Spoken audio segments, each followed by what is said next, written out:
ایک بڑی پیاری حدیث آپ کے لیے میں لے کے آیا ہوں،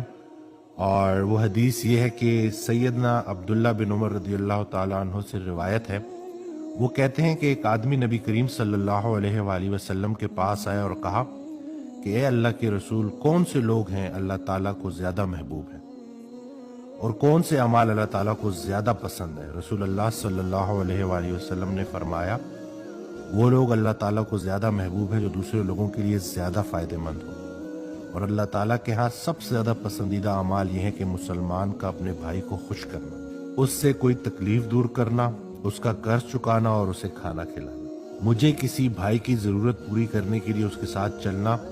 اس مسجد نبی میں 1 مہینہ اعتکاف کرنے سے زیادہ محبوب ہے۔ اور یاد رکھو کہ جس نے اپنے غضب کو روک لیا، اللہ تعالیٰ اس کی خامیوں پر پردہ ڈالے گا۔ جو آدمی اپنے غصے کو نافذ کرنے کے باوجود پی گیا، اللہ تعالیٰ روز قیامت اس کے دل کو امیدوں سے بھر دے گا۔ جو اپنے بھائی کے ساتھ اس کی ضرورت پوری کرنے کے لیے چلا،